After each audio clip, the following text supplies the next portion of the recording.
Оройн төр хэмжигчтэй ам нээвэл зочны ярилцлага эхэлж байна. Энэ дад бид эдийн засгч дефакто жаргал сайхныг үрээд байна. Урилга хүлээж авсанд баярлалаа. Баярлалаа. Тэгэхээр сүүлийн үед дэлхийн нийтийн геополитик хурцтаад байна. Ялангуяа ойрхон орнуудын асуудал ер нь дэлхийн нийтийн эдийн засгт ер нь таагүй нөлөөлж эхлэх байгаа асуудал байна л да. Тэгэхээр энэ дээр бас улс орнууд тодорхой хэмжээгээр арга хэмжээ аваад эхэлсэн энэ нөхцөлд Монгол улс ер нь энэ эдийн засгийн хүндрэлээс урьдчилан сэргийлэх ямар алхмыг нэн төрөнд авах ёстой гэж та үзэж байна. За юуны өмнө үр дагавар нь. Тэгээ хүн болгон мэдж байгаа дайн бараг сар болох гэж байна. Тий. Энэ чинь хэдхэн хоног болно гэсэн дайн. Тэгээд гурван тал Израиль ороод бүх цэрэг зэвсгээ одоо шалгаад хэмжээд ингээд нэлээд үзэж байна. Тэгээд аль зэрэг их нөөцтэй юм бэ гэдгээс цаашдаа дайн бас хамаарна. Тэгээд их онцлог нь болохоор жишээлбэл Америкийн талаас маш хүчтэй 3-4 сая долларын бюжиг явж байхад цаатлаас нь 30-40 мянган долларын дрон явж явах жишээтэй гэх мэтээр ийм энэ дайм бол ингээд ийм асуудал гарч байгаа. Энийг хоёул дараа нь ярий. Энэ ямар үр дагавартай байна гэвэл би 2-7 хоногийн өмнө бас энэ тухай ярьж ирсэн. Нэг сарын дотор багтаад ер нь дэлхий дээр хамгийн юуны өмнө газрын тус байгалийн шингэрүүлсэн хийн үн нэмэгдэнэ гэж бараг 2 дахин нэмэгдэх байх гэж ярьсан. Өнөөдрийн байдлаар бараг тэгчлээ. Тэгээд яг ялангуяа нөө зах зээлийн эдийн засгийн оронд бүрэн зах зээлийн эдийн засгийн оронд Америк жишээлбэл яг бензин авахд очиход өдөр болгон үн өөр болж байна. Сая 12 сарын эцээр би Америкт явсан. Тэгээ нэг Калифорни энтертол нэг галлон гэж ярьдаг.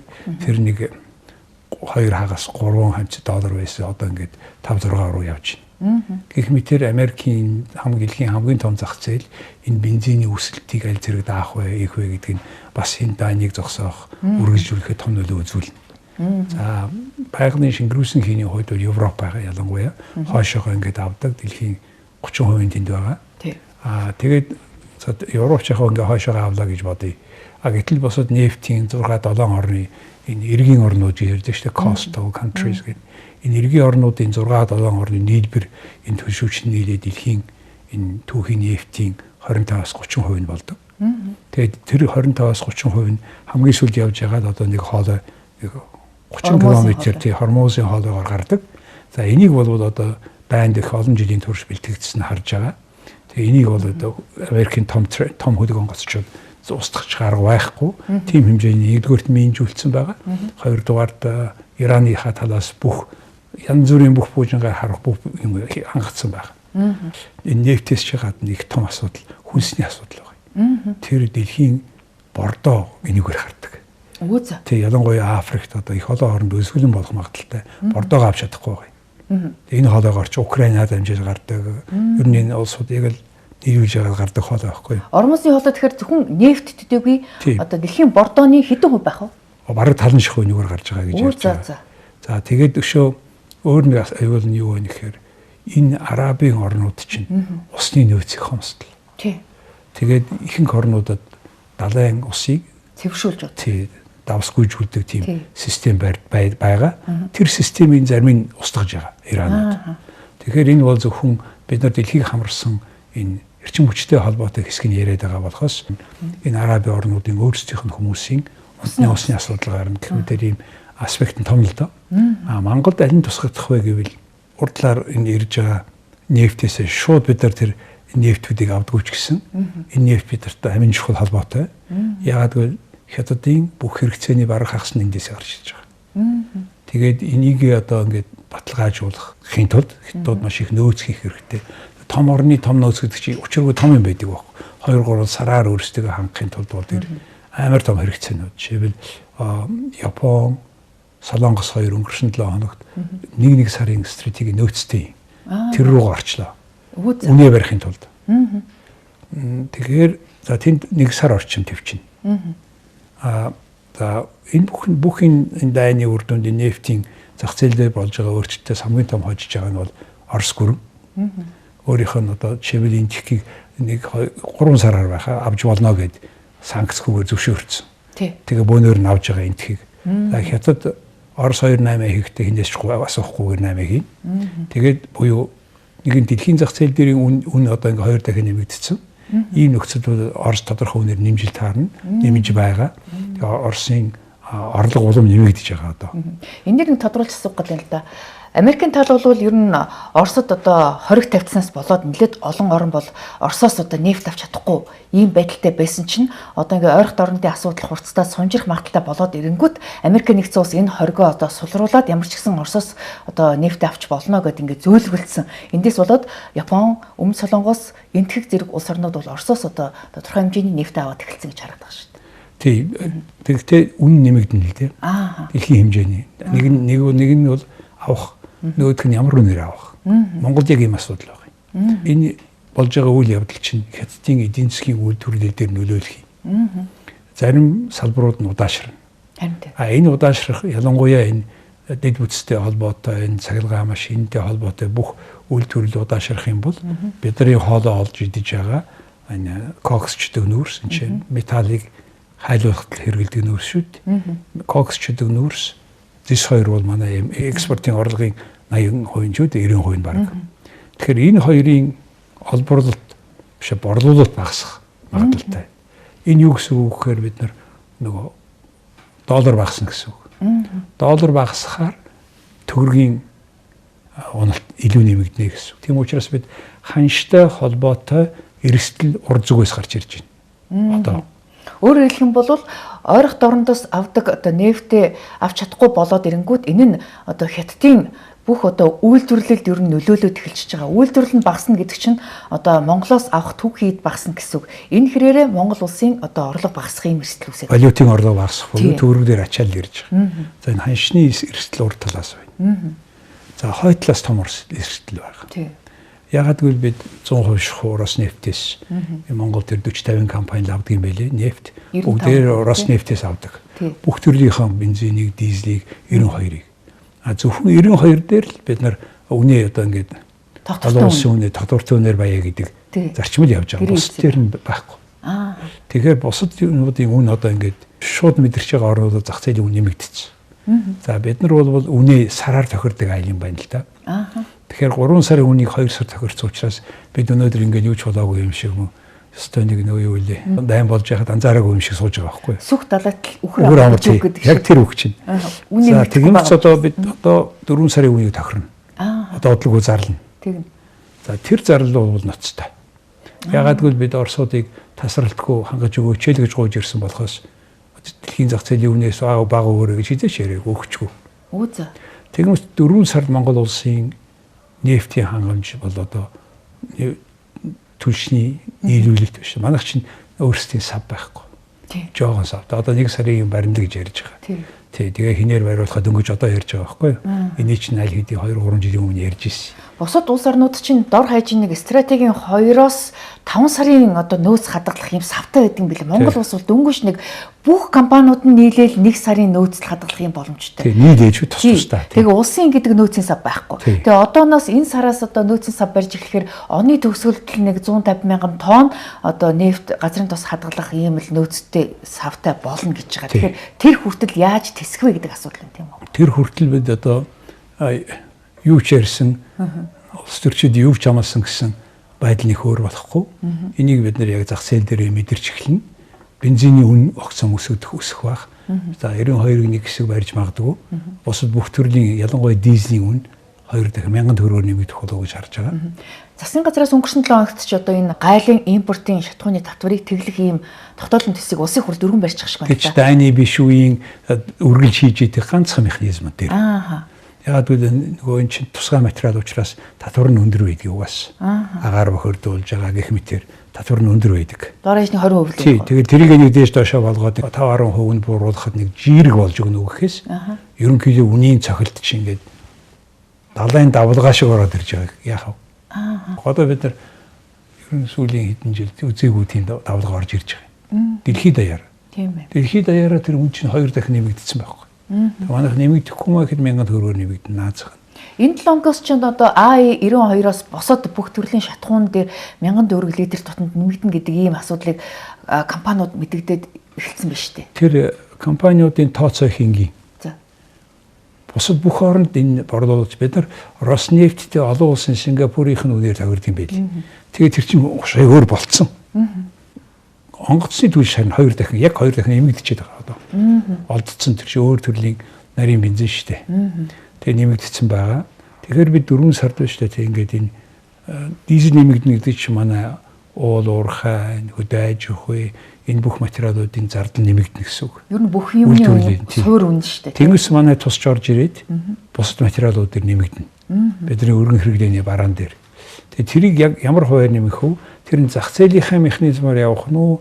Манайх бол нэг зовлон нөгөө төгс өрсөлдөөнтэй зах зээл биш учраас бензин нэмсэн чинь би нэмэхгүй яах ингээ хүн болгон нэмждэг ийм зах зээл явдаг учраас тэр нь яг хэрэглэгчдэр их хүчтэй тусдаг. Ялангуяа бага орлоготой иргэд настай хүмүүс.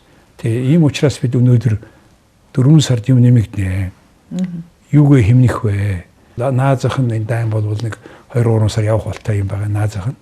Тэгээ инхэд бид яаж амьдрах вэ? Тэгээ илүү ингэ юм хэмнэмээр байгаа. Илүү хөдөлмөрийн бүтээмжээ нэммээр байгаа. Тэгээд энэ зах яг энэ бензинээс хамааралтай юмнууд онцгой ялгаж харахгүй болбол хамааралтай байгаа хамаардаггүй бизнес байгаа шүү дээ. Үйлчлэгээнийх нь өөр.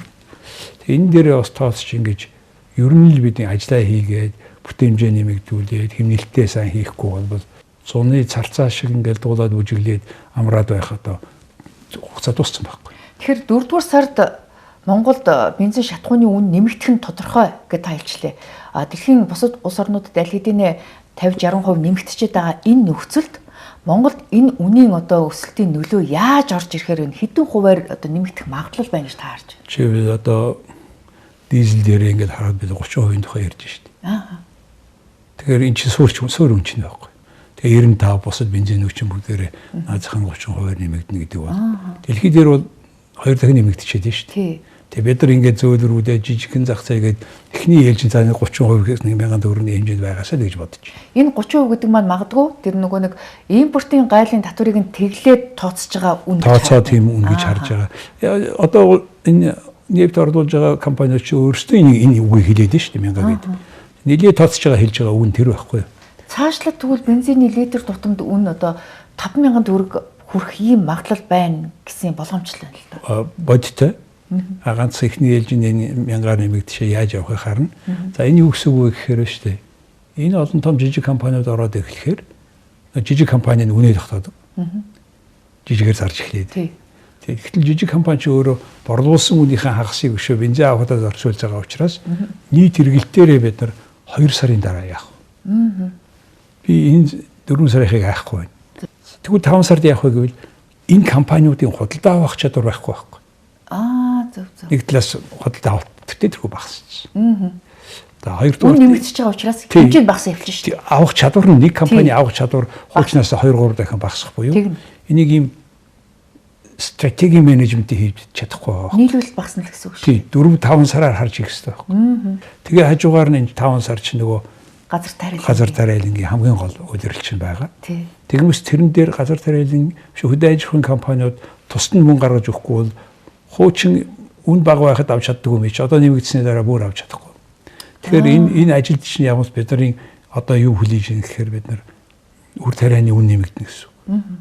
Үр тарианы үн нэмэгдэнэс бид нар Оросоос юм уу одоо энэ Евроазийн эдийн засагт орж штэ тийм үү. Энийхээ хүчээр бид нар бас илүү орж ирнэ гэсэн үг. Энэ бол одоо ингээд компаниудын өрсөлдөх чадварт нөлөөлж байгаа юм. Өрсөлдөх чадвар нөлөөлнө гэдэг маань хямдхан үр тариа ороод ирэхэд гаргаж чадахгүй. Ер нь аливаа нэгэн компаниг 2 жилээр зогсооно гэдэг бол маш олон өрсөлдөх чадвар алдаж байгаа юм. Юуны үн боловсон хүчний алдаж байгаа. Илэгдэл хоргодол дөхөж чадахгүй болчихж байгаа. Энгийн эргэлтгүй болохоо зэрэг юм нөгөө хүн амьдрахгүй хайдсан байшин шиг болчихдог байхгүй компани чинь. Тэгэхээр газар тариалангийн компаниудаа улсын зүгээс тодорхой хэмжээгээр одоо хөнгөлөлтөд зээлж гэдэг юм уу, төр зургийн татаас ч гэдэг юм уу, ямар нэгэн байдлаар тийм одоо дэмжлэг үзүүлэх шаардлага байна тийм үү? За наадах чинь та яг ийм сонгомл жишээ ярьж байна л. Улсаас дэмжлэг үзүүлнэ гэдгийг их сайн ойлгох хэрэгтэй байна. За одоо улс төрчдийн ярихгүй байгаа юм би танд хэлэх гээд байгаа. Өө одоо ингээд үнэхээр хөнгөлөлтөд зээл өгье гэдэг өгж штэ. Энэ процесс чинь цаана нөгөө зах зээлийн эрэлт нийлүүлэлт тийм л дэр хийж өгөөд үр дүнд нь инфляцийг бий болгож байгаа. За. Яг гэвэл энэ аяган дотор байгаа мөнгөний чин тоо нь улам ихсээд яг тэрнтэй тэнцэжсэн барааны тоо байхгүй болчихсон шүү дээ. Тэгмээс зах зээл өөрөө үнэн нэмэгддэг. Инфляци хүссэн хүсээгүй. Тэгээд ялангуяа хүнсний бүтээгдэхүүн дээр манай Монголын эдийн засгийн инфляцийн суур хөдөлгөгч хүч нь хүнс байдаг. 40% хавцаа. Тэгэхээр энэ нэмэгдмэгц тэгээд босод бүх юм руу орчиж байгаа байхгүй юу? Инфляц. За тэгмэгц чинь л хүмүүсийн цалин мөнгө хүрэхгүй болохоор хүмүүс гараалжягсаал ингээд ихлээ. Тэгээд энд менежмент зөв хийхгүй бол нөгөө нийгмийн үн чинь эндээс гардаг байхгүй. Махны үн жишээлбэл одоо нэлээд өндөр байгаа нь энэ инфляцийн одоогийн түвшингэл илэрхийлээд байна шүү дээ, тийм үү? Тэгэхээр араас нь одоо гурил босод одоо төрлийн хүнсэл шууд дагаад нэмэгдэх магадaltaй болчихлоо. Тэгээ Монгол улсын өөрийнх нь бидний үнийн бүтц чинь тийм л дээ. Бид ингээд манай хэрэглээч гэсэн. Яг нөгөө тийм чи харьцангуй нэг хүнд $6,000 жилд ногддог эдийн засгт орны хүмүүсийн хэрэгцээний нэлээд ихэнх хувийн мэргэлтийн хүнстэйгээ холбоотой байгаа байхгүй. Өндөр хөгжилтэй орны тэр хүнсний нэг 10-15% байгаад тэрэн дээр цогцолтог ирдэг. Буюу яг энэ хөгжлийн асуудал гарч байгаа. Тэг нэг хүн ногдох дотоодын бүтээгдэхүүн одоо Орос 10 даа хятад одоо 20 хүргэн гэж ярьж байгаа байхгүй юу. Тэгээ бид нар нэг 20 морь хавцаа очсон хойно буюу одоогийнхоос 3 дахин илүү хөгжснийхаа дараа бид нар энэрхүү юм инфляцаас айх юм жирэг нийгэм даяар бий болчихж байгаа. Ойрох дорнодын зөрчлөөс болоод одоо зөвхөн газрын тосны үн нэмэгдэж одоо хомсдол үүсгэхээс гадна бас бордооны асуудал бас ингээд хомсдол үүсгэжлээ гэж байна. Тэгэхээр газар тариалангийн үйлрэл эхэлж байгаадаа зэрэгцээд гаднаас авах бордооны үн ч бас давхар өсөд явчих магадлал байна л гэж харж байна. Тий, тэр нь бид нар нөгөө энэ бордоогоо Казахстан, Оросоос хойноос авдаг өөрсдөө нийлүүлэлт дээр нь асуудал гарахгүй байх. Нөгөө ганцхан тэднээс чинь Африк авж байгаа учраас тэдний үн өсөд ихэхээр бид нар манай одоо хамаатай юм гээд үнэ багасгаад байх. Монголчууд бас нь харж үзэхгүй л гэж. Тий, тэр ер нь бол бид нар өөрсдөө зах зээлийн зарчмаар амьдарч байгаа шүү дээ. Тэгээд тэднээс ч бид нар тугай хямдруулаад өгөө гэж гоох бас өөр асуудал байхгүй юу. Тэгээд Орос Украинидаа ямар болох нь вэ? Хар далайгаас урагшаага Украиныг хичнээн хэмжээний бордоо гаргахыг Оросоо зөвшөөрөх нь вэ? Энд чи Орос бас хянаад байгаа шүү дээ хар далайгаа. Тэгээд нэгэн ч урагшаа гарах юм бол Туркээрээ яваад ингээд урагшаа Африкийн бус орнууд руу их урууга гарах гэдэг шүү дээ. Гэтэл тэр гарах зам чинь ахад бүглэгдчихэд дээ шүү дээ. Нэг нь одоо энэ Суэцын канал байгаа, нөгөөх нь одоо энэ тий Ормосын хоолоогоор дамжиж газраар явж байгаа Турк, Ирак, Иранаар дамжиж байгаа тэгээд явах. Ийм нөхцөл харилцан холбоотой дэлхийн хаана энд юм болох юм бол нөгөө газар нь мэлэгдэж идэг ийм зах зээлийн механизм амьдарч шүү дээ. Ойрох дорнодын энэ дайны хямрал ер нь 4-7 хоногоос хэтрэхгүйгээд Трампын үгэнд бол итгэл ямар ч гэсэн нэг сараас хэтрэхгүй гэсэн ийм одоо хүлээлттэй байсан бол одоо дахиад сунжрах магадaltaй байна гэдэг ийм болгоомжтой байна. Тэгэхээр энийг нөгөө шалтгааны тухай ярих хэрэгтэй байна.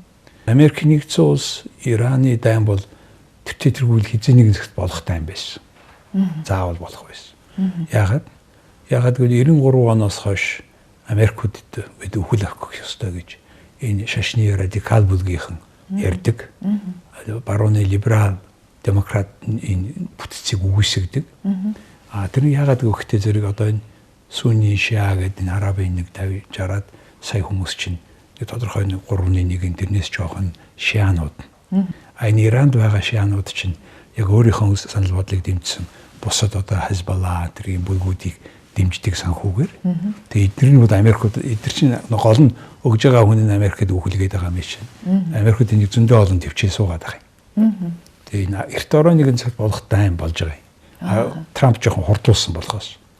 Нэг нөгөөх нь ихтэй хурдуулж ийнгээд очиод нөгөө улсын ерөнхийлөгчийг алж барайл энэ бол тэгээ дэлхийн олон улсын тогтсон дүрм журмаар хүлээн зөвшөөрөх асуудал биш шүү дээ. Трампын засгийн газрын энэ аюулгүй байдлаа хариуцсан хүн ажилласаа өөрийн хүсэлтэд гарсан шүү дээ. Гарахтаа яг өнөөдөр маргааш хэд бид нарыг Иран ингэж ийм том аюулгай болохоор тийм юм байхгүй шүү гэж хэлээ гарсан. Израилийн болохоор зэрэг хөөе одоогор ахгүй бол эдгээр чинь атомын зэвсгээ хийчихэж байгаа юм байна. Тэгээ одоо ингээд атомын зэвсэггүй байхад нь орох юм уу? Зэвсэгтэй байхад нь орох юм уу гэж Трампад хэлээл. Тэгээд тэдний тагнуулын үндслэл дээр суурлаад тэгээд Америк нэгдсэн улс конгрессийнхаа асуухгүйгээр ерөнхийлөгчийн тушаалаар ингээд анд орсон байхгүй. Одоо ингээд орч болохгүй, гарч болохгүй байдалд орсон. Тэгээд гэхдээ ийм том өрн ийм үнэтэй орсны дараа Афганистаныхаар, Вьетнамынхаар нэлээд л үзэн л дээ. Тэгэхээр Америк нэгдсэн улсын ерөнхийлөгч дангаараа дайн зарлах эрх байхгүй шүү дээ. Тэгэхээр Америкийн Конгрессээс зөвшөөрөөгүй тохиолдолд Иран руу цэрэг оруулахгүй байх гэсэн ийм одоо хүлээлт байгаа боловч ер нь цэрэг оруулах магадaltaй болоо явчлаа гэж сүүлийн үеийн олон улсын мэдээнүүд тэгж харагдав. Тэгэхдээ дайн гэдэг бол эхлээд ингээд холоос харвч шүү дээ. Тэгээд эхний зорилго нь болохоор тэнд байгаа дэглэмийг өөрчилнө гэж ярьсан. Дэглэм тийм амархан өөрчлөгдөхгүй. Энэ олон жил бэлжсэн үзэл сурталын суурьтай байхгүй. Энэ чинь исламын бүр радикал исламын үзэл суурьтай барууныхаа хүлээн зөвшөөрөхгүй манай эмэгтэйчүүд юм байх ёстой, манай шашныхаа дагуу бид хөгжих ёстой гэж үздэг. Тийм үзэл бодол буюу ийм концепц явж шít. Энэтэй цаг бүхэл бүтэн ард түмнийг нэхлээд шууд нөгөө муучуу сайн ч удирдлагуудыг алж агаад одоо наадхаа өөрчлөг энэ хэцүү тийм сценари өмнө л дөө. Тийм учраас удах магадaltaй гэж харж байгаа. Ираны зүгээс зөвхөн одоо Израиль Америктэй ч биш Америкийн цэргийн бааз руу цохилт өгөх гэсэн биш хөрш орнуудтайгаа бас муудалцах ийм нөхцөлийг үүсгэж мүү гэж хараад байна. Би нэлээд уншиж байрлаа л да энэ Ираны дотоод байдлыг. Тэгээ энэ түрүүний тэр алагддаг Айтала Хаменei гэдэг чинь Иран дотор байгаа их олон хүчнүүд байгаа. Хүчтэй цэргийн хүч байгаа. Тэ улс төрийн хүч байгаа. Тэгээ янз бүрийн оппозиц жоохон ч гэсэн эдгээр хоорондоо тэрнжин тааруулхан энийг ганц баланслж барьж исэн хүн нь Айтала Хаменei байсан. Тэгээ мань хүнийг алагдмагц хөрш орон руугаа буудаад ихэсэн цэргийнх нь. Тэгмээс нөгөө ерөнхийлөгч нь гарч ирээд одоо бид нар ахиж буудахгүй. Бид нар руу буудахгүй бол тэднэр рүү буудахгүй гэж хэлээд ярьж дуусаагүй багт нь эдгээр буудсан байхгүй. Энэ юг харуулж байгаа гэхдээ зэрэг нэгдүгээр төвлөрсөн цэргийн команд л байхгүй болсон. Буюу орон нутгаараа ингээд их том орн шүү дээ. Бараг 100 сая хүнтэй, асар том нутагтай. Тэр уулынх нь байршлын тэр шал өөр байхгүй. Тэгээд Америкуудын тооцоогүй газраас Пужин гарч харваад байгаа байхгүй. Пужингуудаа ингээд тараагаад байрлуулсан. Тэгээд орон нутгийн буюу одоо тухайн аймгийн цэргийн команд л энийг мэдж байгаа учраас энэ хүн ихээхэн уургээд байвал буудах хэрэгтэй ингээд буудаад байгаа байхгүй. Дубайг буудчихлаа тий ингээд нэгдсэн удирдлаггүй байна гэсэн. Удирдлаггүй болж. Энэ тэгээд буцаад нэгдэх оролдлого нь дараагийн хомыг тавих хамгийн бодиттой хүн байсан. Ягаад гэвэл энэ хүн болохоо тэр аавынхаа доор энэ бүх энэ дипломасыг хажууд нь байсан хүн учраас энэ хүнийг одоо ингээд тавилдсан байгаа. Тэглээч гэсэн урддах шигээ ийм барихгүй байгааг юу харуулж ингэтэй зэрэг тохирч амжаагүй багт л энэ тэндээс хөршүүд руугаа өөрийнхөө ойролцоо хөршүүд руугаа буудаад байгааг харуулж байгаа. Энэ юу гэсэн үг вэ гэхээр энэ дэглэм бол тэр өөрөө гангацсан байна. Хүмүүс нь дургу байгаа. Өөрсдийнхөө бослог гаргасан хүмүүсээс 30-40 мянган хүнийг алсан гэж Америкийн зулсын засаг захиргаа хэлж байгаа шүү дээ. Одоо өнөөдөр өчигдөр уржигдөр юу ярьж байгаа гэхдээ зэрэг энэ хүн болгоныгоо баривчлаад хойноос нь ч баривчилж алж ирсэн шорон тэгээд барууны энэ Америкийн эксперт ярьж байгаагаар энэ бүх нөгөө нүүр таньдаг энэ бүх юмыг хятад өгсөн байна гэж үзэж байгаа. Тэгэхээр энэ хэр хугацаанд 30-40 мянган иргэнэ алсан. Сая өнгөрсөн жилд одоо юу юм бэ? 60-аас хойш бослог гараад яваад байгаа. Хагас жилийн дотор 30-40 мянган бослог гаргасан хүнээ алсан байна. Энэ олон хүнийг дахиж алуулахгүй тул бид дайрч яана гэж Трамп чинь нэг бус удаа хэлсэн байхгүй юу? За нэгдүгээр юм. За хоёр дахь нь дэлхийн GPS-ийн системийг Америкт өгөхгүй байгаа. Тэгсэн мөртлөө яаж энэ Иранууд Америкийн хөлөг онгоц болгоны хөдөлгөөнийг мэдээд байна вэ гэж. За энийг болохоор зэрэг Хятадын талаас өөрөө бие даасан юм дэлхийг тойруулсан өөрийн хэмэл дагуултай шүү дээ. Тэрнийхээ байршлыг хуваадаг бүх юмыг Иранд өгöd байна гэж үзэж байгаа. Би бол энэ дэлхийн экспертуудыг ярьж байгааг л та бүхэнд хэлж байгаа шүү. Түүнээс би бол одоо тэр юм мэрэгжлийн хүн биш. За Оросууд болохоор зэрэг нэг юм хэлж өгöd байна гэж ярьж байгаа. Тэр нь юу вэ гэхээр Оросууд бол энэ Ираны хийсэн дроноор Украинд дан хийсэн. Тэгээ тэр дроныг яаж ашиглах вэ? Уулын агаарын байгалийн ямар нөхцөл яах вэ гэдгийг маш сайн амьдрал дээр туршсан хүмүүс учраас энийг эргээд Ирануудад яг ингэж туршиж байна гэсэн ийм Орос хятадуудын дэмжлэг явагдаж байгаа гэсэн ийм олон улсын таамжтыг яг одоо бодит байдлыг дүгнэж хэлээд байгаа байхгүй юу? Тэгээ өдөр болго одоо бид нар ингээ бүгдээрээ л одоо би 10 хэдэн канал хараад суугаад байна. Тэгэхээр ер нь бол энэ одоо зөвхөн Израиль, Иран, Америкийн хоорондох зөрчил гэхээсээ илүүтэй баг одоо дэлхийн том гүрнүүд бас хоёр талцаал одоо дайдахын дэлхийн 3 дугаар дайны л одоо их усүр тавигдчихлаа гэсэн болгоо. Яг ийм үг үсгийг хэрэглээд ихсэн байна. Тэгээд энэ их ялахгүй юм дээр дэлхийг хамарсан дайн болж байгаа шүү дээ. Ганцхан нэг гал дээр нэг жоохон цуучил нэмэл тэгэл дан болох гэдэг байхгүй. Тэгээ энэ бол одоо хүн төрлөختний төвхөнд асар том гай зовлон авчирсан. Дийлэхгүй болохоор аль нэгэн цөмийн зэвсэг хэрэглэх магадaltaй. Аль нэгэн цөмийн зэвсэг хэрэглэхдээ ийм бүх хүмүүс хохирно шүү дээ. Оросын албаны улсын ерөнхийлөгч Путин бас бид нар маш их төвчж байгаа шүү. Хэрвээ одоо ингээд төвчээр алдрах юм бол нэлээд том сануулга өгнө гэдэг маань одоо бараг л цөмийн зэвсэг хэрэглэнэ гэсэн утгатай сануулга байх магадaltaй. Тэр үгийг өчигдөр би тав хүнд ингээд хашин шог ярихгүйгээр бодиттой ярьж шүү гэж байгаа хэлсэн. Тэгсэн. Тий. Тэгэхээр энэний цаана энэ аюул заналч бодиттой гэдгийг нэгдүгээрт бид нар мэдэх хэрэгтэй. Хэрвээ цөмийн дайн болох юм бол дэлхийн 3 дугаар дайн болох юм бол 2 дугаар дайнаасаа илүү бид хохирол бүх талаараа амсна гэсэн. Бид нар хамаагүй холбооны амш хамаагүй биш. Бид нар мөнгө төгрөгөөр амьдралын өсөөрөө энэ захилгаанаараа тэгээд хэрвээ дайн боллоо гэхэд манай хорууд нэг тусал бензин орж ирэхгүй яах вэ бид нар? Тэгээ хүн болгон морил унах ажиллагаа шүү. Дээрээс нь газар зүйн байршлаараа цөмийн зэвсэгтэй 2 том гүрний дунд байна гэдэг чинь одоо дунд нь хэлмэгдэх магадлал бол тийм нөгөөх нь бид нар ус шөөнийг дотроо бид нар мартахгүй байх зүйл бол манай хойд хөрш дан хийж байгаа. Хэрэгцээтэй бол тэр зэвсэг ашиглана гэж байгаа. Урд хөрш дан хийгээгүй байгаа. Гэхдээ хийх магадлал. Тэгээ энэ хоёр хоёулаа данд орчих юм бол бид нарт яах вэ гэхээр бид нарыг мартчихна. Тэгээ тэр хооронд бид нар морио унана. Бодиттой шүү. Морио унана гэдэг маань бензин байхгүй болохоор юу унах вэ? Би энийг уналтаа биш.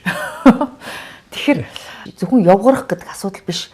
Монгол улсын аюулгүй байдалд эрсдэлд орнол гэсэн асуудал байна л да. Ялангуяа хятад улс бол Монгол улсын хилийн дагуу цөмийн одоо үйлдвэрлэлээ байршуулсан байгаа гэдэг асуудал бас байгаад байгаа тийм үү? Би тэрийг сайн нарийн мэдэхгүй ямар ч л гэсэн Орос хятадын дайны одоо бэлтгэл манай нутаг дээр хангагдаж исэн. Монгол улсын газар нутагт 70 мянган цэрэг урд хилээр чинь дүүрэн байсан. Тэрний яг цаа талд нь хятадууд өөрсдийнхөө хамгаалах зэвсгэлийг хийцэн байсан. Тэгээ яг хойдлын бид нар сэргээ аваа явчлаа гэдгийг мэдж байгаа. Урд нь яасныг хийж мэдэхгүй байгаа. Тийм учраас Монгол улсын цөмийн зэвсэггүй орон нутаг болъё гэдэг санаачлал гаргаад явж байгаа. Энэ бүхэн бол явж юу ч болохгүй гэсэн баталгаа биш л дээ. Яг бид нар тийм амь насны хувьд одоо ингээд аюул занал учрахгүй маа гэхэд эдийн засгийн аюул занал чинь бид нарыг хөнөөгч шүү дээ. Жоохон орон. Тэгээ бид бензингүү хөдөлж чадахгүй л болчих юм бол бид одоо яах юм? Одоо аймагуудынхаа хордуугаар явах юм. За моройд энд явах байх. Тэгээ хэмитэр ийм байдал би хэтрүүлж ярьж байна л. Тэгээ ийм байдалд орохгүй тулд манай улсын гадаад бодлогч өнөөдрийнхөөрөө бас явж байгаа нь зөв байгаа байхгүй юу? Тэгэхээр засгийн газар бол энэ одоо ойрох дорнодын хямрал болон дэлхийн геополитикийн зөрчлөөс одоо магадгүй Монгол улсад нөлөөлөх энэ нөлөөллийг багасгахын тулд ажлын хэсэг байгуулсан гэж сонссон. Энэ ажлын хэсэг ер нь одоо яг юу хийж байгаа юм бол ямар арга тактик боловсруулж байгаа юм бол энэ тодорхойгүй байна л да. Та энэ дээр ер нь ямар зөвлөгөө өгөх вэ? За ер нь л юм л ажлын хэсэг байгуулдаг тий. Ийм юм хийх жил энтергээ зарлаа. Тим ажлын хэсэг байгууллаа гэл. Тэгээд яг тэр хэмжээгээр тайлан хийжээ сонсож байгаа. Гаргадаг байхгүй дараа нь юу хийсэн бэ? Тийм биш үү? Ер нь хэлбэрийн төдий нэг юм яриад улаан цагаан хувц өмсгсөн ч юм уу тий. Хүн бол өөрчлөдөг. Төсөөс нэг жоохон хэдэн дөөр гаргаад өнгөрчдөг. Хэлбэр дээр нь зөндөө олон мөнгө зарчдаг. Авлага дээр нь байхгүй өөрчлөдөг. Ямар үр дүн гарсан? Тий. Тэр тухай ер нь тайлан гардаг таах хүн мэдж байгаа. За энэ удаагийн энэ ажлын та хэсэгч вэ юу ч вэ яаж нэрлэх нь хамаагүй.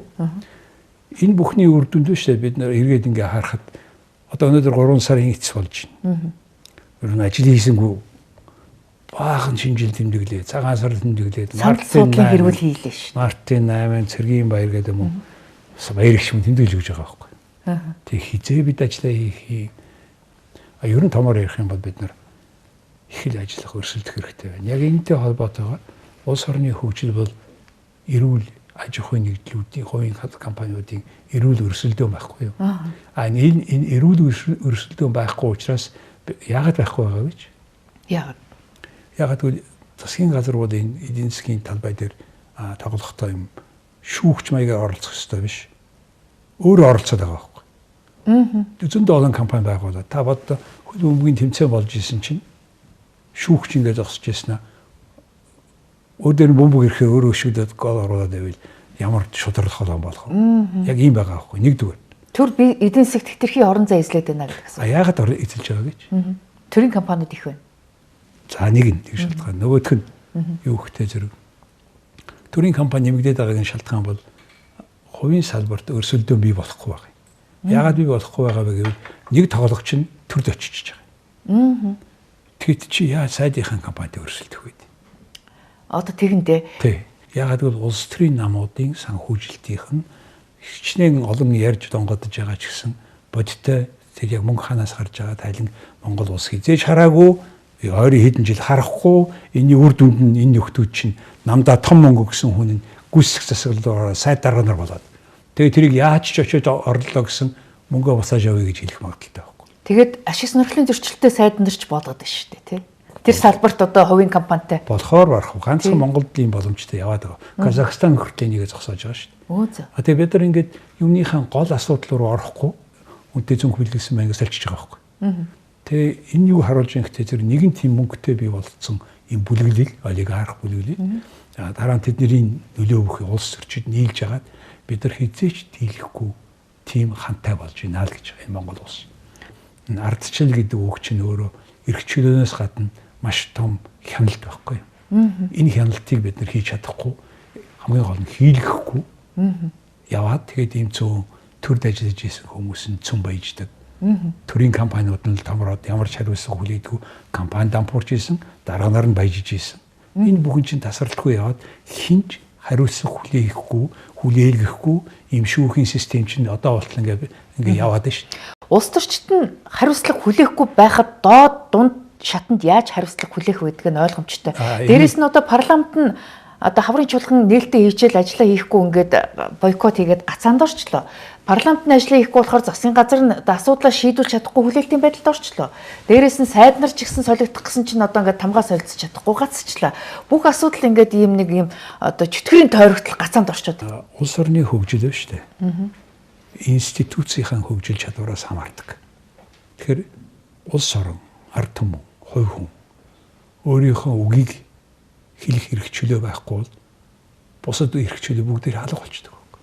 Суур эрх чөлөө чинь өөрийгөө илэрхийлэх. Чи өөрийгөө илэрхийлж чадахгүй бол чи боол байхгүй. Тэг яг ийм боолынхоо юм руу бид илүү яваад хэлнэ шүү дээ гинт.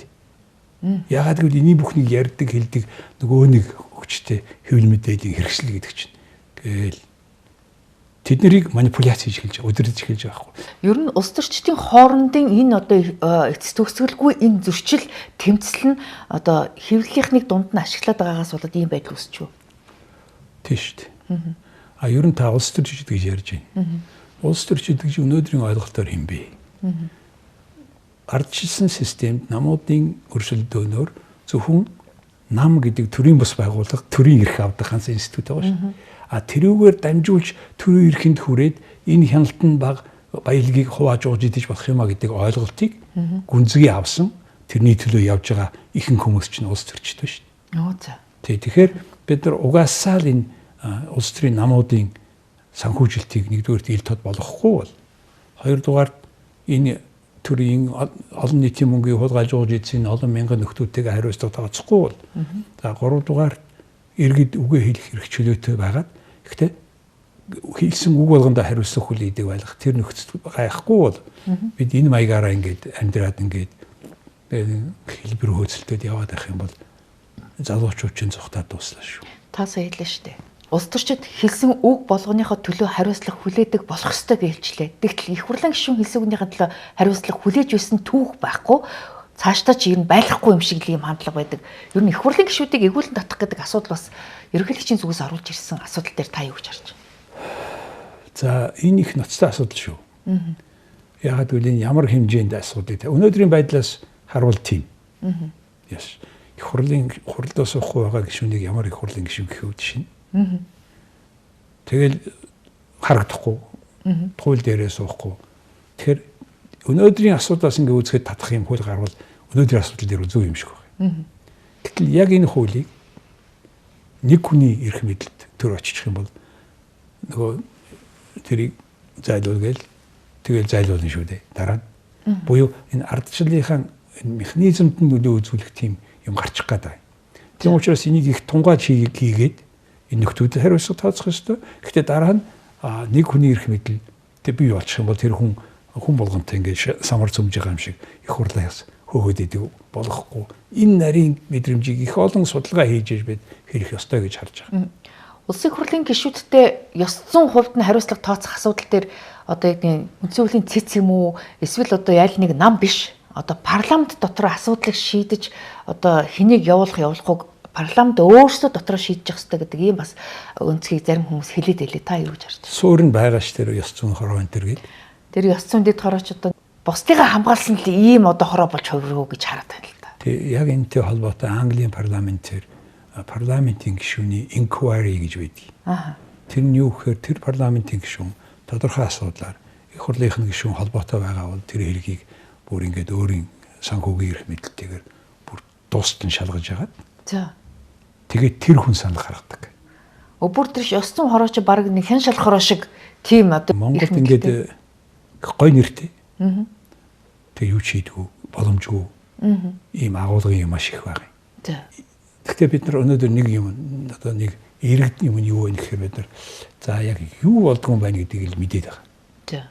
Тэг энэ бүхний чинь бид нар гаргаад яриад идэг энэ механизм байгаа учраас бид нар зөв зам дээр явж байгаа гэж харж байгаа нэгдүгээр. Хоёрдугаар бид өдөр болгон юм сурж өдөр болгон ийм сорилттой тулгараад гэхдээ нийт монголчууд урагшаага явж байгаа. Яагаад гэж?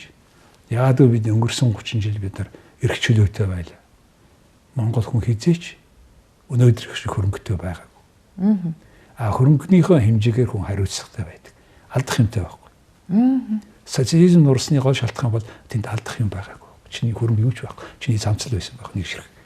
Тэгэхээр бид нар тийм болохгүй юмыг зогсоочоод болдог юм руу орчоод тэрийнхээ учрыг олохгүй явж байгаа. Тийм учраас би энэ Монголын ирээдүйд бол итгэдэг. Яагаад гэвэл бид энийг ярьж байгаа. Айхгүйгээр ярьж байгаа. Тэгээ энийхэн энэ механизмыг зөв болох юм бол бидэрт маш их боломж байгаа. Бид нар энэ хүн амын бараг 9% гадаадд байгаа. Тэр хүмүүс чинь ингээд манай 2 аймагтай нийлүүлсэн хэмжээний хүн гадаад байна шүү дээ. Тэгэхээр энэ хүмүүс чинь нэг талаасаа Монгол улсын нийгмийн халамжийн системээс гадна байгаа. Нэг сайн мэдээ юу гэвэл. За. Нэгдүгээр. Хоёрдугаар сайн мэдээ юу гэхтэй зэрэг энэ хүмүүс өдөрт нэг хуучин бол нэг 7-800 мянган доллар байсан. Одоо өдөрт 1.5 сая доллар шилжүүлж байгаа. 600 орчим сая доллар жилд гадаадд байгаа монгол хүмүүс ийм статистикийг Дэлхийн банк гаргадгийг та нар ороод үзээрэй. Буюу энэ ханшийн барихад энэ гадаад байгаа монгол хүмүүс тус тийм байгаа юм. Хоёр дахь бенефит. Ашиг нь. За гурав дахь нь хөгжсөн орны соёлын харилцааны тэр уур амьсгал тэр хүмүүс байгаа учраас бид нар Монголоос хинч гараагүй байсан өөрчлөлтөөс илүү хурдан өөрчлөлт авчрах боломжууд байгаа гэж харж байгаа. Одоо хаврын чуулган эхлэлт нь одоо чи хулгай хийсэн, би хулгай хийсэн гэдэг нөгөө хамт нэг засгийн газрын кабинетэд байсан хүмүүс бие биенийхээ одоо хулгайлын хуврыг ингээд дуудалцаад байна. Хэн үнэн хэлээд байгаа юм тодорхойгүй ийм байдал үүсчлээ. Та юу гэж харж байгаа юм? Энэ маш зөв юм болж ингэж харж байгаа. За. Тэ хоёр хүн бие биенийхээ ямиг ярих тусмаар бид нарт хэрэгтэй. За. Тэгээд тэр чинь хоёр зодтолдож байгаа хүн хамаг юмаа ярина. Энэ юу гэсэн үг вэ? Ингэж болохгүй юм байна, ингэж болохгүй юм байна гэдэг дээр нийгэм, сонгогчдод бүгдээрээ дүгнэлтийг хэрэгтэй гэсэн. Ер нь улс төрийн машин энэ чинь та бидний мөнгөөр ажилдаг болохоос биш өөрсдийн мөнгө байхгүй шүү дээ. Тэгэхээр энэ юмыг ажиллаж байгаа хүмүүсийг онцгой харахгүй болохгүй. Одоо ингээд улсын хурлын үйл ажиллагаа гацаанд орчод байгаа нь арчилсан намынхан болвол их хурлын дарга болвол эрх баригч намын дарга байх ёсгүй гэдэг ийм одоо зарчмыг яриад ингээд хурд орохгүй байна л да. Ардын намынхан болохоор эрсдэл дангаараа бүрдүүлээд явах боломжтой. Чадaltaй мөртлөө бүрдүүлж чадахгүй байгаа нь дотроо бас хагаралдаад байгаатай холбоотой. Тэгэхээр ер нь их хурлын дарга намын дарга байх ёстой юугүй юу гэдэг дээр ямар бодолтой? Их хурлынхаа хуулинд энийг зааж өгөхгүй л бол хууль ёсны заалт биш л дээ. Тэгээд сая тэр үндсэн хуульд өөрчлөлт хийхдээ уг нь энийг хийх хэрэгтэй байхгүй. Тэгээд бид нар энэ том өөрчлөлт хийхдээ аль нэг фядлыг нөгөө фядлаар сайхын төлөө хийгээд байх. Ер нь бол ийм системээ сайжруулахад юунд анхаарах вэ гэдэг дээр анхаарсан болбол бид нар саяын яриад байгаа юмыг бол тэгэд хийчих байсан нэгдүгээр.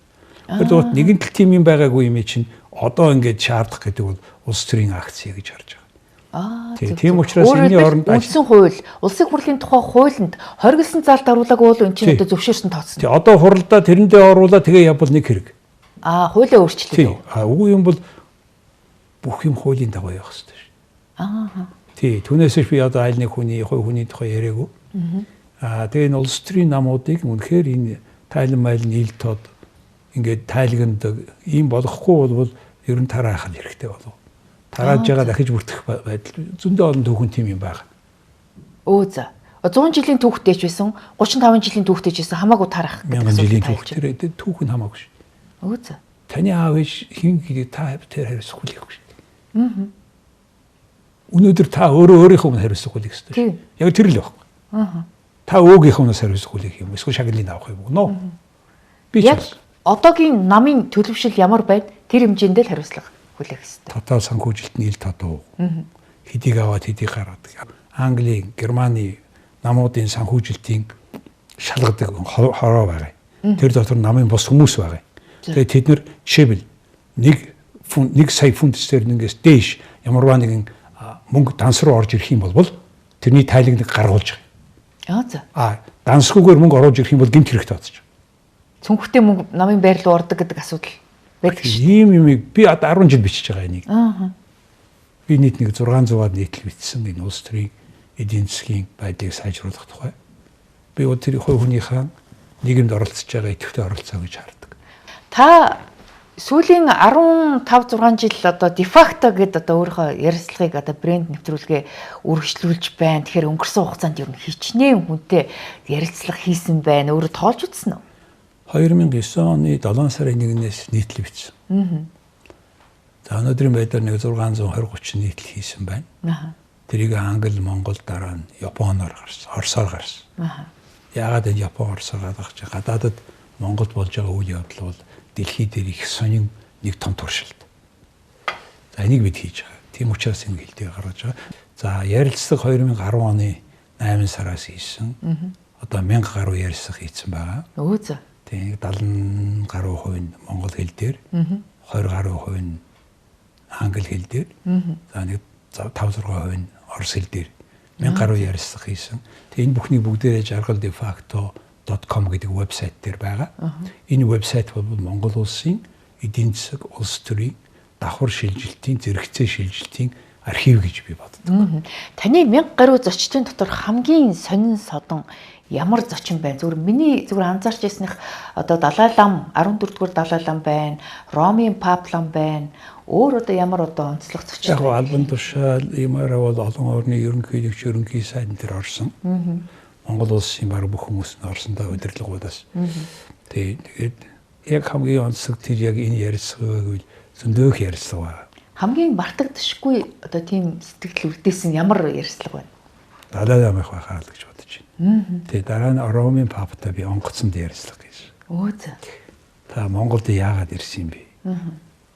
1500 католиктэй оронтой ирж идэг. Цаан чинь 150 сая католиктэй оронтой очиж амжихгүй шүү дээ гэсэн чинь тэр хариулт надад их таалагдсан. За нэгдүгээр урилгатай байсан. 800 жилийн өмнөөс урилгатай. Тэрний дагуу ирж байгаа юм. Гуйг хааны урилга. Тий, урилга. 800 жилийн дараа хүлээж авч. Ер нь тэгж байгаа. Тэгээд танайх урьсан бичгч юм шүү гээд манай ерөнхийлөгчд өгсөн шүү дээ. Тий. Тэгээ энэ бол одоо агуур төмөн гэдгийг харуулж шүү. Ромын Пап 800 чи ирж уулзаа гэжсэн цаг юм байл шүү. Гуйг хааны цагч. Тэгээ би нэгдүгээр урилгаар ирсэн, хоёрдугаар би юм шин их жижиг юм дэмждэг. За. Яагаад гэвэл бүх том юмнууд жижиг юмнаас эхэлдэг. Манайд яг тийм католикийн бүлэг танайд байх.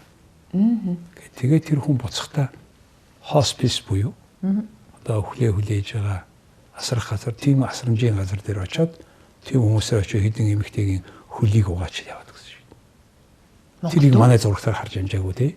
Монголд уу? Тий. Өөрийнх нь Ватиканы зурагт нь харуулдаг байсан шүү. Асрамжийн газар очиод хүмүүсийн хөлийг угааж тэр яваад гэсэн. Яг тэгээд онгоцсон суусан шүү. Тэгээ тэр хэсгийг манайх нөгөө ямар протоколоор юм мэдэхгүй манайхаа зурагтаас байгаагүй.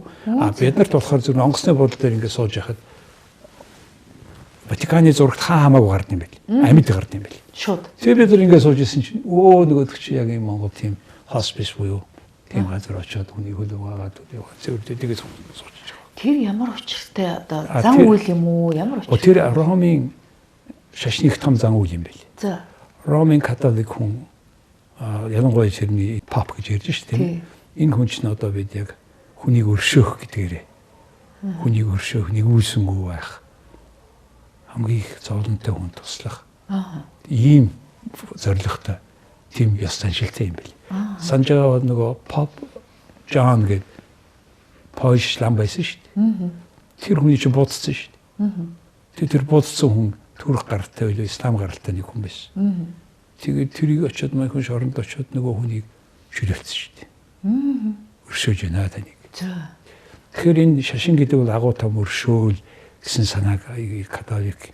Тийм учраас 2.3 дэлхийн 8 тэрбум хүний чинь хамгийн том шашин 2.3 тэрбум хүнтэй энэ Ромын папын шашин католик шашин баггүй. Тэгээ янз бүрийн шалтгаанаар жаваас дээр доор янз бүрийн нөхцөлд амьдарч байгаа. Гэхдээ бид яг адилхан хүн, Монгол хүн. Энэ яг л миний чиний дүү шиг хүн. Ингэж хандах, бие бинийгээ хүлээн зөвшөөрөх, ялгаагийн зөвшөөрөх энэ юм чинь энэ төрийн системд ажиллахгүй, бий болохгүй шүү дээ. Энийг шашин бий болгоод байгаа байхгүй. Тэгэхээр энэ дээр бас шашныг дэлгэрүүлэх гэхтэй ч биш. Гэхдээ бочоо манай буддийн шашин жишээлбэл энэ дээр илүү акцент өгмөр байгаа юм. Бие биенийг хайрламаар байгаа, хайрлаж хүмүүжүүлмээр байгаа. Хүүхдийгээ илүү хайрлаж хүмүүжүүлэх хэрэгтэй гэж харж байгаа шүү. Та 14-р Далай ламтай ярилцж байхад ер нь нөгөө хойд нас байдгүй гэж асуухад юу гэж хариулсан блэ? Би бас сайн санахгүй байна л да. Тэгээд би нөгөө намайг одоо бол шүүмжилдэг. Тэр алтан хайрцаг гэж асуусан. Тийм шүү дээ. Тэгээд алтан хайрцаг. Энэ шим мэдэхгүй бол юу Далай лам дээр очсон ингээл тэр мэддэг хүмүүс нь тэгэл л дээ. Мэдэхгүй юм чинь тэгээд Монгол би өөрөөр асуух юм бол манайхан ойлгохгүй шүү дээ. Алтан хайрцаг би ингэж асуусан шүү дээ. Далай лам та энэ алтан хайрцаг юм мэдэхгүй гэсэн чинь мэдэхгүй гэж. Одоо ингээд хүн нас барахаар манайхан лам дээр очиод тэгээд тэр ламч нь одоо ингээд энэ чинь илүү амьдэрсэн байна, тутуу амьдэрсэн байна, дараа нь хэмээг хэлдэг штеп. Та мэддэггүй мөхс шүү дээ. Тэгсэн чинь за та юу ярьж байгаа юм бол тийм юм байхгүй. Яагаад гэвэл лам хүн гэдэг бол бурхны номыг л хүн зааж өгдөг хүн болохоос тийм айхтар юм мэддэг хүн биш гэж хэлээ. Тэгээд энэ хаанаас гарсан бэ гэхдээ зэрэг буддийн шашин одоогийн төвд рүү орохдоо тэнд нөгөө бөөгийн шашинтай. Ер нь энэ дэлхийн хүн төрөлхтний соёл мэдлэгийн төвчин эхлээд бөөгийн шашин байдаг. Тий. Буюу тэнгэр гэсэн. Тий. Дараа нь жинхэнэ шашин байгаа, тэгээ шинжлэх ухаан байгаа гэх мэт. Тэгэхээр энийг бүгүсгэх аргагүй болч яагаад гэхээр бидний энэ бөөгийн шашин дотор шин 6 арга байгаа шүү. 6 арга чинь шашингүйгээр өөрөө зөндөө нарийн арга шүү. Тэгээ тэр арга дээр суурлаад тэгээ шашны нөгөө дахин төрдөг гэдгийг хосолсон арга яваад байгаа байхгүй юу. Тийм учраас бид нар хүссэн хүсээгүй хүн нас барахаар оддны очиод бид нар замаас асууж байгаа шүү. Манай ясл юм чи. Тэгээ нөгөө хүн өөрийнх нь тэр бодож хэлж байгаа гэдэг нь тэрийг бол энэ гудлаа юм гэсэн үг хэлж болохгүй юм байл. Энэ манай өөрийн ёс заншил юм байлээ. Цэвэр яг шашин талаасаа бол цэвэр лам талаасаа ингэж үзнэ гэвэл бас хэцүү юм байл. Таны одоо унган бэрхжил чинь эдийн засгч үлээ, олон улсын харилцаа үлээ? Одоо сүүлдээ сэтгүүл зүй рүү яваад орсон гэдэг та чи их олон хослмол мэрэгжилтэй хүн байна л да. Би сэтгүүлч гэж өөрийгөө үздэг. Би бол нийтлэлч гэж боддог. Би Москвагийн их сургуулийн Ломносовын Москвагийн их сургуулийн эдийн засгийн анги төгссөн. Дараа нь Америкийн нэгдсэн улсад санхүүгээр мастер хийсэн. Одоо санхүү эдийн засгийн сургуульд доктор хийж байгаа. Энийг дефакто гэдэг одоо ном чинь бас тодорхой хэмжээгээр 4-5 хэл төр гардаг гэд байгаа аахгүй. Тэгэхээр бусад тэр хэлүүдэд та одоо яаж одоо нийтлэлээ хөрвүүлэх юм бол 10-аад ном гарсан нийтлэлүүд энэ тусны хөрвүүлдэг баг байгаа. За. Тэгээ тэр баг нь одоо заавал Монголд биш. Тэгээд сайн дураар орчуулж зөндөө олон хүмүүс байсан. Тодорхой мөнгө төгрөгөөр шаржуулсан. Ямар ч ихсэн өнөөдөр энэ мэдлэгийн бизнес гэдэг бол цаг хязгааргүй, орон зайн хязгааргүй учраас хаанаас ч хийж болно. Ганцхан сахилга баттай байх хэрэгтэй байхгүй. Хаанхын цагаар босч байгаа нь хамаагүй. Яг л тэр тохирсон хугацаанаас өмнө ажил нь хийгдчихэвэл энэ ажил явагдгаа гэж харж байгаа. Миний бодлоор энэ улс төр эдийн засгийн шийдвэрлэлтийг яг зэрэг хийж байгаа дэлхий дээр түүхэн нэг 40-од орн байдаг. Амжилтанд хүрсэн бүр цөөхөн байдаг. Тэгээ би бол манайх нэг нь гэж хардаг. Амжилтанд хүрж байгаа орн гэж. Одоо бид нар ингээд шүүмжлэхэд амархал байна л да. Гэхдээ гараад ингээд сайн хараад бодох юм бол бид нар гайхамшигтай амжилтанд хүрсэн. Ганц одоо тэр нөгөө тэр нөгөө байгалийн баялагч нь өөрөө яаж хуваарлагдаж байна гэдэг дээр асуудал байгаа болохоос энэ Монгол хүмүүсийг заах уу юм хийхгүй байх уу гэж боддгоо. Ямар ч ард түмнээс дутахгүй илүү гэхээс биш дутахгүй тийм хүсэл мөрөөдөл чадал байгаа. Ганц тэрийг асааж өгөх хэрэгтэй. Тэр нөхцөн шудраг байх хэрэгтэй. Өнөөдөр ингээд хүмүүс амьдралдаа заримдаа ингээд жоон готрос игээд ингээд байгаагийн гол суурь шалтгаан нь бол авилгын суурь шалтгаан шудраг байдлыг тогтоож чадахгүй. Шудраг бустайгаа одоо жишээл одоо сүүлийн 10 жил ярьсан нийгэмд гайхсан гэмт хэрэгтнээс хин чихтэй биш. Нэг зав 5-7 зав шоронд ороод гарах шүү дээ цаг хугацаанд. Бусд нь бол тэгээд тэгсгээд яасан бүүмэд дараа нь юу болсон бүүмэд тэгээд сүлдээ үндэсний баатар болцсон байж байгаа юм биш. Ийм шудраг бус ийм нөхцөлийг л зогсоох юм бол Монгол залуучууд маш их боломж байгаа. Хэл сурах хэрэгтэй. Энэ artificial intelligence-ийг зарж сурах хэрэгтэй. Та Улаанбаатар хотын унган иргэн. Тэгэхээр аль одоо дүүр гэх юм уу тойргийнх хүн бэ? Ер нь одоо хотын соёлыг бол багасаа мэдэрч одоо бас түгэж исэн л гэж хараад байгаа шүү. Тэгээ хотын соёл гэдэг бол олон хүн зэрэгсэн амьдрахыг нь хэлж байгаа. Заавал одоо байшин амьдэрсэн үү? Гэрт амьдэрсэн өөр асуудал. Тий. Одоо манай би бол энэ одоогийн White House гэж бодлоо шүү. Тий. Яг тэрний чинь доор манай цэцэрлэг байсан. 100 метрийн цаана манай гэр байсан. Манай аав төмрийн заводод ажилладаг токерч хүн байсан. Ээж маань модны хоёрт ажилладаг бодогч хүн байсан эхлээд тэгж явж. Хороолын хүүхэд юм биш үү та чи? Одоогийнхоо тий. Тэр үед 500 айл гэж ярьдаг байсан. Тэгэхээр ер нь зүгээр туул гол дээгүүр хурдны зам барих асуудал дээр бас хотын иргэдийн дунд маргаан үсгээд байна л да. Та тэгэхээр энэ дээр юу гэж бодож байна?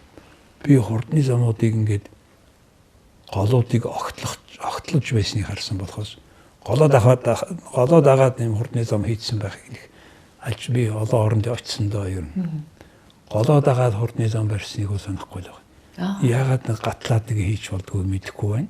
Хүндлэн гүүр маягаар хийхгүй яагаад ингээд дагуу уртаар нь тий. Тэгээ голыг бол зөвхөн гүүр шиг л гатлах шүү дээ. Дээгүүр нь байна уу, доогуур нь байна уу. Голоо дагаа дахиад ээж болохгүй байхад гэж харж байгаа шүү дээ. Яг хажуу талаар нь болж байна те зам. Хөтөл голынхаа усных нь хажуу талд өндөр зам тавьж байгаа. Тэгээ тэрний рационал яг юу болсон бэ гэдгийг хан сайн мэдэхгүй байгаа учраас би энэ зөв буруу гэж одоо хэлж чадахгүй. Тэгээ миний ихний логик тэр байна. За хоёрдугаар ер нь энэ хот гэдгийг шийдэхийн тулд тэр том замуудыг хоёр давхар болгодог юм байли. Тэрс тойрсын нэг тэргээд хийдгүүл тойрог замууд хийдэл юм байли.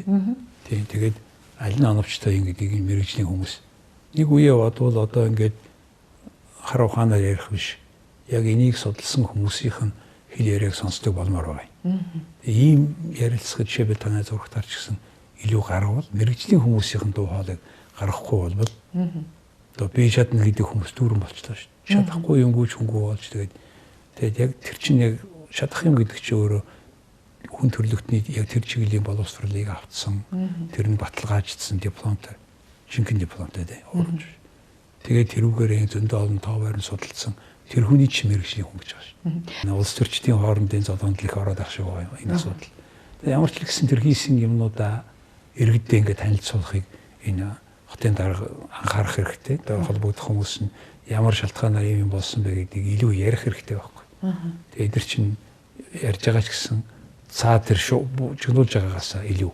Өөр нэг юм хэлэхэд чинь нэг намын засгийн газар шүү дээ. Тэгээ энэ нэг намын засгийн газар ийм найр муу байна. Би энийг үзье ядаж байна. Энэ бүхний хувьд юу харуулж байна гэхээр тэр 100 жилч бай, 1000 жилч бай. Институцийн хувьд бэхжээгүй буюу институт гэдэг бол нэг хүнээс хамаардаггүй.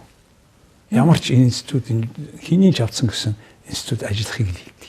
Хэвийн ажиллаж байгаа. Ийм болоогүй байна гэж. 100 жил болж гэхдээ өсөөгүй байна гэж хэлж байгаа. Намын дарга нь хэн байхаас хамаарат л хоёр тишээ холбироод байна.